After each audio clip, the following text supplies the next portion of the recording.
آپ نے اذان کو کیا سمجھا ہے؟ میری قوم کو کیا خبر اذان کسے کہتے ہیں؟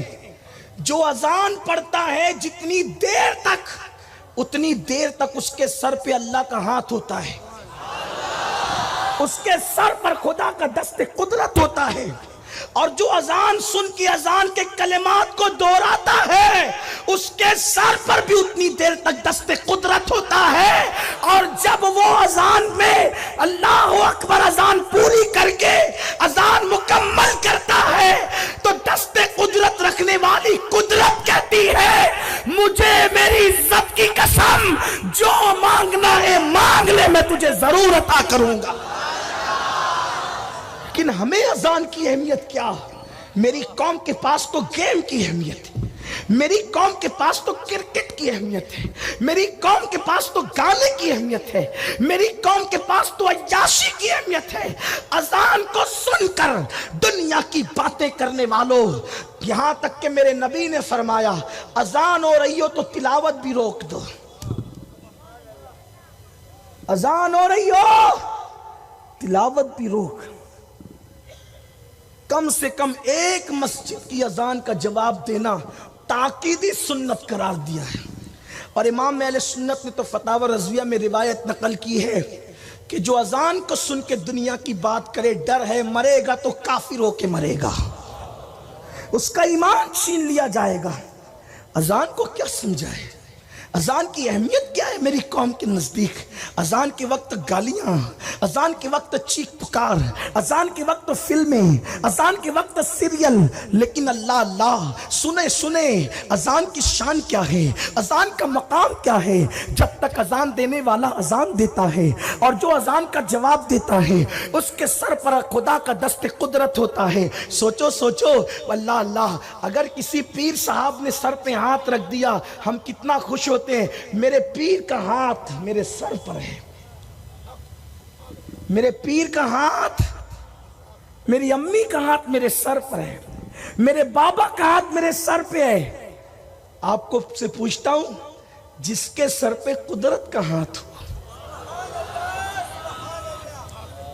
جب تک مسلمان اذان کی تعظیم کرتا رہا، جب تک مسلمان اذان کا جواب دے کر دست قدرت سر پہ رکھواتا رہا، یہ تو قدرت ہی جانے کہ وہ کیسے رکھتا ہے، اس کی شان رکھنے کی کیا ہے یہ تو اللہ ہی جانتا ہے، لیکن بہرحال حدیث میں ہے کہ وہ دست قدرت تمہارے سر پہ رکھتا ہے۔ یعنی جب تک تم اذان کا احترام کرتے تھے، اذان کی تعظیم کرتے تھے، اذان کے وقت اٹھا ابال ہتھوڑا بھی زمین پہ رکھ دیتے تھے، مارتے نہیں تھے کیونکہ تمہیں اذان کا جواب دینا ہے، پانی زمین پہ رکھ دیتے تھے، حالانکہ رکھنے کا حکم نہیں ہے لیکن رکھ دیتے تھے احترام اذان میں، چائے رکھ دیتے تھے احترام اذان میں، لقمہ روک دیتے تھے احترام اذان میں، اور جواب دیتے تھے، اور قدرت کا دست قدرت تمہارے سر پہ ہوتا تھا تو بیت المقدس میں مسلمانوں کی لاشیں خاک و خون میں اس وقت نہیں تڑپتی تھی،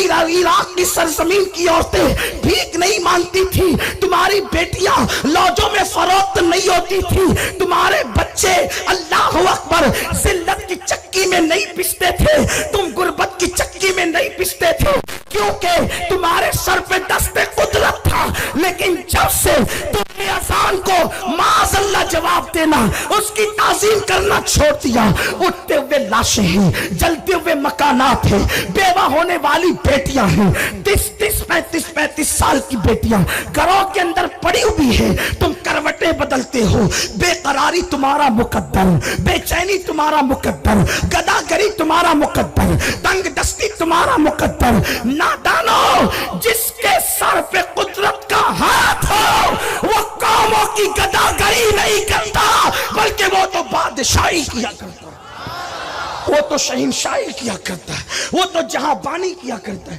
آپ کیا سمجھتے ہو گولیاں چلانے سے حکومتیں ملتی ہے؟ آپ کیا سمجھتے ہو چاپلوسیاں کرنے سے حکومتیں ملتی؟ ارے اب تو تم نوکری بھیک کے طور پہ مانگ رہے ہو، پہلے مسلمان نوکری کو عیب سمجھتا تھا اور آج مسلمان نوکری مانگ رہا ہے، ریزوریشن مانگ رہا ہے، کتنا سچ کتنا غلط کیا اہل سیاست جانے، میں کچھ نہیں، اہل سیاست جانے کچھ نہیں کہتا، لیکن ہم نوکر بننے آئے تھے، ہم نوکر بننے آئے تھے، ہم بادشاہ بننے آئے تھے، ہم تاجدار بننے۔ اور آپ کو بتاؤں، نام بڑے بڑے ہو گئے، اونچی دکان پھیکے پکوان، نام نہیں ذات بڑی کرو ذات، اپنی ذات بڑی۔ ذات بڑی کیسے ہوتی پتہ ہے؟ خوبصورت ٹوپیوں سے نہیں، خوبصورت القابات سے نہیں، چہرے کو 4 مرتبہ صابن سے دھلنے سے نہیں، میک اپ سے نہیں، اچھے کپڑوں سے نہیں۔ ذات بڑی کیسے ہوتی؟ خدا کی اطاعت سے ذات بڑی ہوتی۔ نوکریاں مانگنے والوں، نوکری کی بھیک نہیں مل رہی ہے، ایک دن وہ تھا تم تھے۔ ہمارے مرشد، بلکہ ہمارے مرشد کے مرشد، جنہوں نے ہمارے مرشد سرکار قادریت غوث پاک نے جس کا مرید ہونے کی تمنا کی ہے، وہ اللہ کا شیر ہندوستان میں، جس کو غوث پاک نے ہندوستان میں اللہ کا شیر کہا ہے، لاہور کا تاجدار، قطب الاقطاب، فرد الافراد، سید داتا علی ہجوری جلابی رحمت اللہ علیہ، انہوں نے اپنی کتاب کشف القلوب میں کشف المحجوب میں لکھا، کشف المحجوب میں کیا مزے کی بات لکھی، جس دن مسلمان خدا کا اور اس کے رسول کا وفادار ہو جائے، اس کو کبھی کسی کے آگے بھیک نہیں مانگنا پڑے، معاشی حالات چٹکیوں میں سدھریں گے۔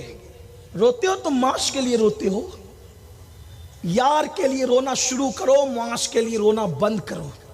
جس دن یار ملے گا اس دن معاش تمہارے قدموں کا بوسہ لے گا۔ میں بات بہت بڑی کرنے لگا ہوں، میں نے کہا نا کہ اسلام چھوٹی بات کرتا ہی نہیں، لیکن مجھے یہ بھی پتا ہی اتنا ہم نہیں کر سکتے، لیکن بیان اس لیے کرتے کہ کچھ تو کر لیں، کچھ کر لیں، کچھ کر لیں، اتنا نہیں کر سکتے۔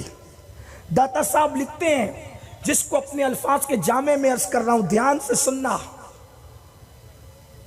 حضرت سیدنا ابو حبیب ابن سلیم رائی، رائی کسے کہتے پتا ہے؟ آپ کو کہوں تو آپ غصے میں آ جائیں گے، اگر آپ کو رائی کہوں تو آپ غصے میں آ جائیں گے، لیکن رائی کس کو کہا گیا؟ ابو حبیب، جو تبا تابعین کے دور کے ہیں، بلکہ بعض لوگوں نے ان کو تابعین میں بھی شمار کیا ہے، یعنی غوث پاک کے دور کے بھی سینئر ہیں۔ داتا صاحب خود سینئر ہے غوث پاک کے دور کے، تو جن کا ذکر داتا صاحب نے کیا، لیکن کیا لقب کیا ہے؟ راعی۔ مجمع میں کسی بچے کو بھی کہہ دوں تو غصے میں آئے۔ راعی مطلب کیا؟ چرواہا۔ راعی مطلب کیا؟ چرواہا۔ آپ کے لقب تو جناب بہت بڑے بڑے ہیں، آپ کے لقب بہت بڑے بڑے ہیں، آپ رائی نہیں ہے، آپ رائی نہیں ہے، بڑے لقب ہے آپ کے، لیکن آتا چاہتا بھی کچھ نہیں ہے، نماز کی صورتیں بھی یاد نہیں ہے، اور القابات تو 4 سطر کے ہیں، اور کوئی ایک نہ لے تو منہ کا زاویہ بگڑ جاتا ہے، کریلے کی طرح منہ ہوتا ہے۔ اور اب تو القابات کا حال یہ ہو گیا ہے کہ چھوٹے چھوٹے بچے بڑوں بڑوں کو القابات دے رہے ہیں۔ ہر پیر شیخ المشائخ ہے، یہ بچوں کی بولی ہے، ہر بندہ ولی ہے، یہ بچوں کی بولی ہے، ولی کو ولی تو ولی کہتا ہے۔ آپ کے ہاتھ میں کب سے ولایت کا کاروبار آ گیا تقسیم کرنے کا، اور کوئی بندہ مائک پہ بیٹھ کے بولے میں گنہگار ہوں تو لوگ کہتے ہیں نہیں، یہ تو ان کی عاجزی ہے۔ حقیقت کو اپنی عاجزی کا نام دے دیا، برا لگے تو معاف کرنا، لیکن تھوڑی سی کڑوی صحیح، معاف کر دیجیے گا۔ میں سمجھتا ہوں کہ شاید اس لیے بھی میں محفلوں کی زینت کبھی کبھی بن جاتا ہوں کہ کچھ کڑوے جملے میری زبان سے نکل جائیں۔ میں بہت سوچتا ہوں کہ نہ کہوں، لیکن خون مجبور کرتا ہے کہ حق نہ بولوں تو پھر کون حق بولے گا، اس لیے کہ جب سب چپ رہتے ہیں تو علی کا بیٹا کربلا میں آتا ہے۔ قیامت کے دن منہ کیا دکھائیں گے اگر سب چپ رہیں گے؟ تو کسی کو ولی بولنے سے پہلے سوچا کرو کہ آپ بھی ولی ہیں، تب اس کو ولی بولو۔ آپ نے سب کو ولی بنا دیا۔ جو جمعہ کے سوا کبھی مسجد میں نظر بھی نہیں آتا وہ بھی پہنچا ہوا ہے آپ کے یہاں۔ سب بگاڑ ستیہ ناش کر کے رکھا ہے تم نے۔ دین کی روح نکال دی ہے، اخلاص کی روح نکال دی۔ نمائش کے سوا ہے کیا اپنے پاس؟ حضرت ابو حبیب رائی، اور رائی نہ کہوں تو لوگ پہچانیں گے بھی نہیں ان کو، یہ ان کی شان ہے۔ رائی چرواہا، کاروبار تھا، بکریاں چراتے تھے، بھیڑیں چراتے تھے۔ ایک مرید گزرا تو یہ بھیڑیں اور بکریاں ان کی چر رہی تھی، اور ان بکریوں پر بھیڑیا پہرا دے رہا تھا۔ ان بکریوں پر بھیڑیا پہرا دے رہا تھا۔ مرید نے دیکھا تو آگے بٹی رہ گئی۔ انہیں سوچا کہ یہ بکریاں کس کی ہے جس کو بھیڑیا پہرا دیتا ہے؟ تم کہاں دشمنی کی بات کرتے ہو؟ تمہارا کوئی دشمن نہیں ہے اگر تم خدا کے دوست بن جاؤ۔ کوئی دشمن، یہ جو آنکھیں نکال رہے نا تمہاری جوتیاں سیدھی کریں گے، خدا کی عزت کی قسم۔ خدا سے صلح تو کرو۔ راتوں کو گیم دیکھنے سے اللہ سے صلح نہیں ہوگی، سمندر کے کنارے جا کے عیاشیاں کرنے سے اللہ سے صلح نہیں ہوگی، زنا کے مناظر دیکھ کر خدا سے صلح نہیں ہوگی، زبان کو گندی کرنے سے خدا سے صلح نہیں ہوگی۔ اللہ سے صلح ہوگی تو اپنی آنکھوں پر حیا کا پہرا بٹھا کر صلح ہوگی۔ خدا سے صلح ہوگی تو زبان پہ سچائی کو لا کے صلح ہوگی۔ بلکہ ایک جملہ کہہ دوں، یاد رکھ سکتے ہو تو رکھ لو، ظاہر کو مسلمان بنانے سے خدا سے صلح نہیں ہو سکتی جب تک کہ اپنے دل کو مسلمان نہ بنا۔